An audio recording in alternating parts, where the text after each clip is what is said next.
Dear Mama, because of my childhood, I've spent an inordinate amount of time thinking about all the things I would never do as a parent, all the ways I would be better. I had a determination to create the home life for my child that I wished I had growing up. But by the time I finally grew up, I was exhausted. I was never ready to be a mom, but I became one at 29. There was no amount of healing or preparation or reading that would ever prepare me. But I tried. You were 19 when you had me. It is almost unfathomable to imagine. Before my son breathed his first breath, when he was just a flutter in my belly, I began to feel a tightness in my chest, driven by a fear that I would not be up to the task. It is a fear that hangs in the air daily. Did you feel this way with me? Or did the folly of youth and the protection of denial keep you from the brutal truths of our reality? It's so very hard to honor your mom and want to be better at the same time. It feels almost like a betrayal. When there is trauma in early life, there is a lot more sorting and sifting through the rubble to find the gold. And then, once you have it, there is shaky ground and life-shattering earthquakes that make it hard to hold on to. There are so many things that you gave me that I have taken into motherhood.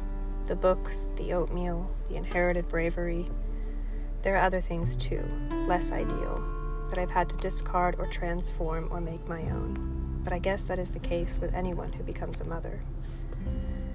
I think a lot about things that have been passed on. Your tenacity and your strength, but also your depletion and scarcity. The rage and impatience. And the things you didn't choose to pass down, the things in your blood, the very lack of oxygen in the air. In retrospect, sometimes your love feels like a vapor.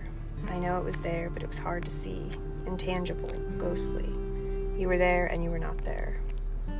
You were engaged, yet remote. Am I that way? Can I not yet see it? Will my children come to me someday with the exact same complaints? Will all this be an ongoing family curse that can never be unbroken? How long have these toxicities been exchanging hands? How many generations? I thought I would be the one to break the cycle, but sometimes I'm not sure if I've given enough. If I have what it takes. Did you feel that way? Or did the love of early motherhood make you blind to the enormous task? I didn't take with me the denial you speak about. I had to shed it. It's been a painful task. Sometimes I find myself envious of the denial that shielded and protected you.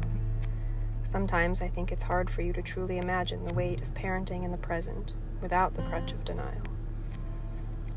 Sometimes all I can see are the failures and shortcomings and pains. I can see it in you, mirrored in me and reflected onto my children. I can see all the goodness too, but I have to focus. I have to remain vigilant and ready to blot out the bad. I hope we've both done enough to make it okay for them. You did your best. I'm doing mine. They will do better. B.